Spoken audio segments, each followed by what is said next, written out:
Welcome to this new automotive news video for Friday, March 20th, 2026.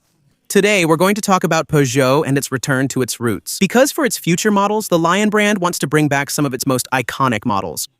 We'll also talk about the arrival of a new, more affordable version of the Fiat 600. About Renault, which is forced to recall its Renault 4 and especially its electric Renault 5 due to a major reliability issue. We'll also talk about another major setback affecting the DS Automobiles brand, after the Stellantis group once again decided to cancel one of its car programs. We'll also talk about the luxury brand Rolls-Royce, which is turning away from electric cars to return to models with large combustion engines. And finally, we'll talk about some good news regarding the price of the electric Renault Twingo. These are the topics of this video for March 20, 2026. I hope you'll find this video interesting. If that's the case, I'm counting on you to show it, as usual, by leaving a like, subscribing for the next videos, and boosting this one if the option appears for you. Also, leave a comment to share your thoughts. What do you think about today's news? Today we're going to talk about Peugeot acting like Renault. Indeed, at Renault a few years ago, they had the good idea to design new cars directly inspired by some of their most iconic models. For example, the Renault 5 Electric, or even the Renault 4. Playing on nostalgia worked very, very well for Renault, at least for the Renault 5 Electric, which is still one of the best-selling electric cars in France. For now, sales of the Renault 4 are pretty disastrous, but maybe you never know, they might eventually pick up. On the competition side at Peugeot, we've noticed that nostalgia has worked. That bringing back an iconic model, modernized but still recognizable, sold well. It worked commercially, and that's exactly what we plan to do at the Lion brand. So indeed, Peugeot had already hinted at it with their Peugeot Polygon, which is a concept car. It's the famous Peugeot that doesn't really have a steering wheel. Instead, there's a kind of touch-sensitive rectangle. And its exterior design was created by Peugeot to remind people of one of its most iconic models, the Peugeot 205. So, indeed, you really need a lot of imagination to see the 205 that's hidden inside it. Most notably, the three-quarter rear view and the front light strips recall the three horizontal lines on a Peugeot 205's grille. This desire to evoke certain iconic models of the brand will be kept for the final version. This is confirmed by Alain Favet, the CEO of Peugeot, who clearly stated that even though the final version will be slightly toned down compared to the Peugeot Polygon concept, this model, as well as other future models in the Peugeot lineup, will indeed feature various aesthetic codes and different vehicle shapes that are meant to evoke certain iconic models, like the Peugeot 205, but also, and this is a surprise, the Peugeot 309. The 309, which is more or less a 205 with a trunk, a kind of mini three-box sedan, which means that maybe Peugeot is working on a small sedan that will join the lineup in the coming years. In the meantime, normally, it's the future, Peugeot 200,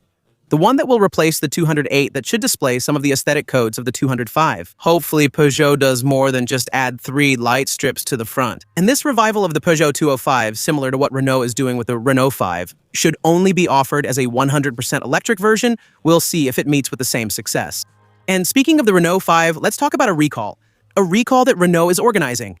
It's due to a reliability issue concerning it. Yes, electric cars can also have reliability issues. In this case, it's a problem affecting the batteries. Some units may have been equipped with accumulators or batteries, if you prefer, that have a defect related to their manufacturing. Renault, which immediately distanced itself from the issue, explained that the problem was due to one of its suppliers. This manufacturing defect in the batteries could cause a break in the anode inside the battery. Now, the anode, for those who don't know what it is. To put it simply, it's the part of the battery where energy is stored, as opposed to the cathode, which is where the energy is recovered and used. This defect is not without consequences for the driver, since the vehicle's range can be limited.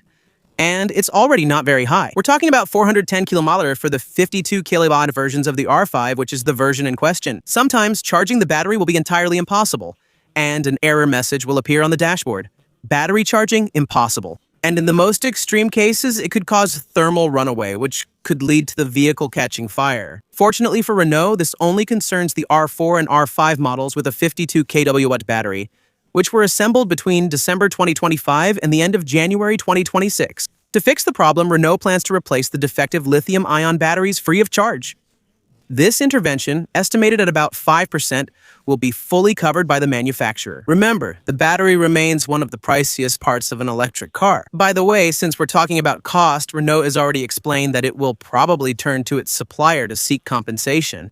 We're also going to talk a little bit about Fiat in this video, since Fiat, from the Stellantis group, is announcing a new version of the Fiat 600. A more economical, cheaper version that, as Fiat hopes, should help boost its sales a bit. It's true that for now, the Fiat 600 in 2026 is not a bestseller, But it's not a flop either. They still sold 4,000 of them in Europe in February 2026, for example. That's good, but it could be better. That's what Fiat is hoping for with the arrival of a new version, which will be equipped with a Peugeot engine. So it's a real mess at Stellantis right now when it comes to engines. Because on one hand, they're telling us that, in the end, the PureTech engine will eventually disappear and be replaced by the Italian engines from the group, especially the Firefly engines, which are currently being approved to meet Euro 7 standards. And at the same time, or just days apart, they're announcing that more models from the group's Italian brands will be equipped with engines from the French brands, especially a new version of the PureTech engine called Turbo 100. It's still the 1.2-liter 3-cylinder, but with a different name and a few minor technical changes. I made a video about it. If you want to see all the differences between this engine and the classic PureTech, check it out. This is the first fully gasoline version of the 600, because until now it was available either as an electric version, called the 600E, or as a hybrid version. This is a 100% gasoline engine with a manual transmission and a new 100 horsepower engine. The goal with this version is to provide a cheaper option than the hybrid or electric models. This new version was just unveiled in Italy, and we don't know exactly how much it will be sold for in France. What we do know is that its price will be lower than the current entry-level model, which is the 600 hybrid set at 25,700 euros.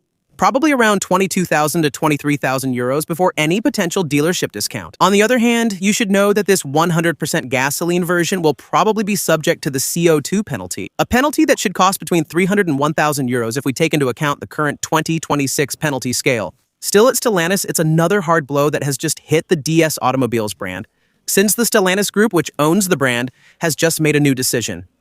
It's actually quite sad and it's symbolic. Until now, DS Automobiles was trying to make a name for itself by participating in the motorsport championship, Formula E.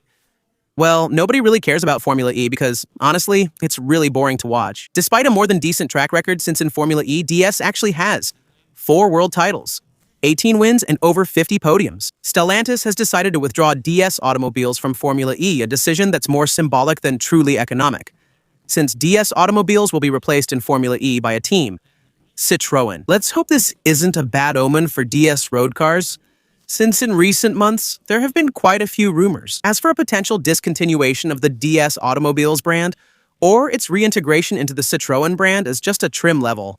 By the way, a little side note on this topic while we're talking about Formula E, something quite strange that Stellantis did is that the Citroën team will also replace Maserati. Now, I understand that Citroën is trying to make a name for itself in Formula E for visibility, but replacing Maserati, which is the only truly sporty brand in the group, it's still quite surprising and a completely different mindset. You should know that Rolls-Royce is backpedaling on going fully electric, which is still pretty surprising, because among all the luxury car brands, it's probably the one best suited for electrification. Since when you buy a Rolls, you're more often a passenger with a chauffeur than actually driving yourself. Despite all that, the director of Rolls-Royce admitted that for now, their wealthy clientele is not at all interested in electric vehicles. That's why the goal of offering only 100% electric models by 2030 was abandoned, and also why Rolls-Royce confirmed that the next generations of these vehicles will still have the famous V12 engine, which is developed by BMW. To end on a positive note while keeping perspective, let's focus on the good. Renault has just announced that its electric Renault Twingo will be able to benefit from the EcoScore, which may seem quite surprising since let's remember that the entire design of this Twingo was done in China and that 40% of the value of its components comes from China, especially its battery, which is still one of the key components of an electric car and comes directly from the Chinese manufacturer CATL.